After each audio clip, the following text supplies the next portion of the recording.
¿Algún encuentro que tuvieras con José María Barreda? Seguramente conoces su círculo cercano y conoces a José su María familia. Barreda tiene su círculo como lo tenía José Bono o como lo tenía Gonzalo Payo, algunos de los presidentes que ha habido en Castilla-La Mancha o en otras regiones autónomas, ¿no? Siempre ha sido promesas y promesas incumplidas. Yo a José María Barreda no le debo absolutamente nada. Sí le guardo el recuerdo a su padre, que fue un hombre bueno y honrado, vicepresidente de la Diputación de Ciudad Real en tiempos del generalísimo Francisco Franco Bamonte, y uno de los jerarcas del régimen, y a los familiares de su madre, que fueron asesinados en el año 1936 bajo el gobierno del Frente Popular en el Pozo de Carrión. Que recuerde José María Barreda que familiares suyos fueron asesinados por los rojos. Esa es la verdad, esa es la historia que acontece, y que todos sus familiares, Trini Barreda, y todos los demás, y Dioni, todos estos que son personas de derechas y que siempre han pertenecido.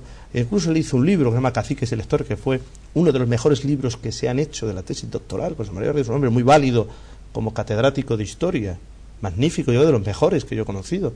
En el ámbito político yo no lo comparto. ¿En algún momento has recurrido a solicitar ayuda Nunca, con no. Bono, con Barreda? No, nunca. Sí, a José Bono le pedí ayuda en un momento dado. ¿Te ayudó? Sí, no, y fue hasta en mi casa, era muy amigo, él en mis antípodas de pensamiento político, pero hemos compartido, más con la jefatura de la Casa del Infante. Yo ahí tengo que mostrar la neutralidad, como hacía el general Sabino. Podemos ser grandes amigos, tú puedes estar presidente del Congreso, yo estoy como jefe de la Casa. Y nunca, Barreda, nada, nunca le pedí nada, ni se lo pediré, ojalá, y más en poco tiempo que le queda de ser presidente. Y por supuesto no se lo voy a pedir, y con José Bono se lo pedí en un momento dado de mi vida, por bien común y de otras personas, y todavía estoy esperando la respuesta de mi amigo Pepe Bono Martínez. Ante los restos humanos de su padre y su madre, que fue alcalde de la Falange y alcalde del régimen del general Franco en Salobre, he rezado yo por el alma en el cementerio. Incluso paré con el obispo de Cuenca y con el cardenal primado don Marcelo González Martín en el mismo lugar donde se mató el padre. Tres obispos que nos acompañaban, no podían irse sin rezar un Padre Nuestro, ¿no? un requiem en memoria del padre del presidente de Castilla-La Mancha, y eso lo sabe él. Hiberto, eres un grandísimo, además de una persona extremadamente culta, de la que se puede hablar de muchísimos temas, un grandísimo conocedor de nuestra provincia. Sí, bueno, conozco toda la pastrana, todo el lío aquel que organizó el señor obispo, que ya se nos marcha, con lo de las religiosas aquellas, que conozco perfectamente.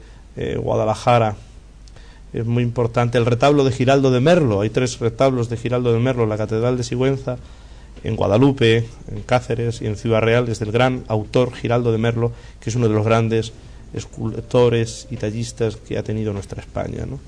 Que tenía su taller en Toledo.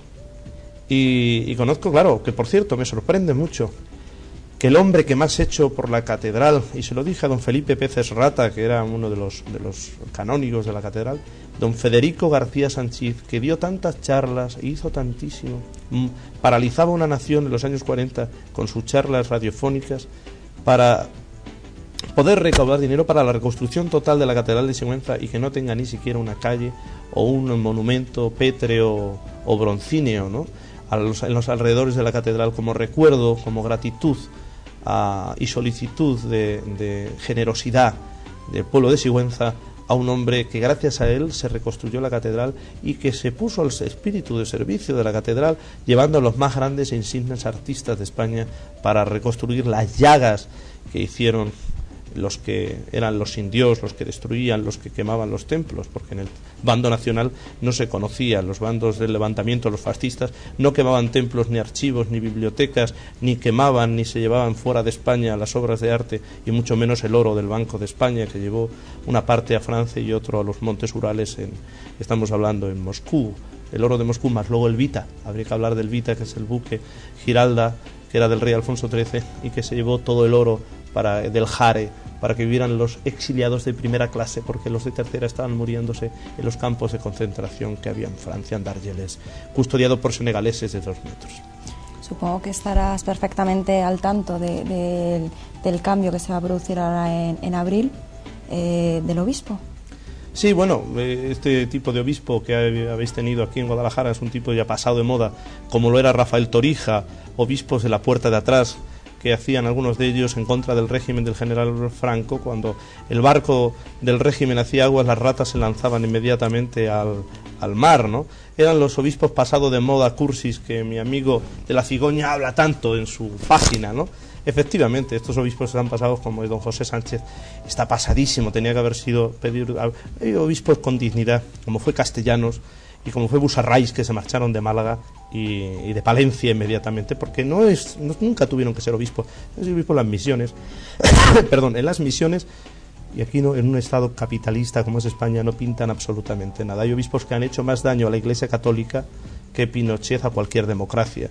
Por lo tanto, ahora don Atilano, que viene, pues tendrá que sanear un poco la diócesis, que los sacerdotes lleven clériman o lleven sotana, que sean más cercanos, que estén más cercanos a las casas, a hacer un verdadero apostolado como lo quería Jesús de Nazaret, que escuchen la voz de Juan Pablo II, que todavía resuena, no hace muchos años, como líder espiritual que he sido, ahora que el mundo carece de líderes, ¿no? Y la voz, sobre todo, la voz de Benedicto XVI, del Papa Benedicto XVI, con el cual no me une ningún afecto. Conozco mucho y soy muy amigo de su hermano, de Georg Ratzinger, pero no tengo ninguna simpatía por este Papa. La verdad que no me es simpático, pero sin embargo tiene una doctrina que es la fiel, la doctrina auténtica, la verdadera, la que interpreta el Concilio Vaticano II. Pero estos obispos ya pasados de moda, de la época de Cuéntame, estos tenían que haber desaparecido hace ya muchísimo tiempo. Mira, sin embargo, aquí ha habido un hombre que ha hecho el proyecto Hombre, sacerdote extraordinario, muy humano, y con el cual hay que hacer un reconocimiento. Si los sacerdotes fueran por esa línea, lo único que le pondría es un clériman, porque es el verdadero sentido. Un sacerdote tiene que ser sacerdote las 24 horas del día, no solamente espiritualmente y de carne, sino también llevarlo como un buen soldado de Cristo, aunque sea una mínima cruz. Es el simbolismo. Liberto. Hasta los masones llevan el emblema masón y cualquier corpo. Yo llevo aquí una Real Academia.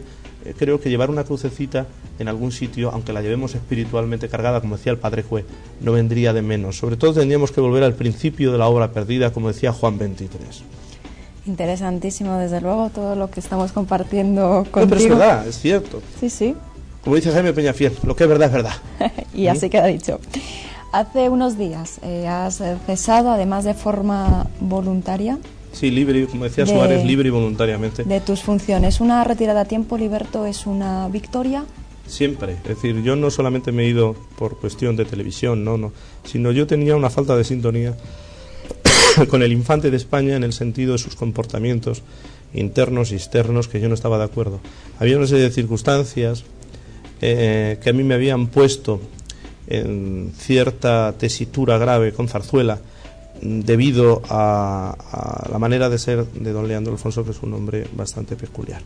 Pero yo, más que nada, lo que no iba a tolerar era intrusismos, personas que nada tenían que ver con la casa, pero sí eran familiares directos del infante, y que lo que trataban era de manipular y de llevar por el mal camino no solamente a la casa, sino a su propio titular, que era el infante de España. Y en ese caso, 3/3 del Consejo Privado, que son 50 personas que la forman, han renunciado igual que yo, y yo me he marchado sin que nadie me lo haya pedido. Elegantemente yo me marcho. Lo único que cuando alguien hace las cosas mal, la renuncia te la aceptan en el mismo día, o a los 3 días o a la semana.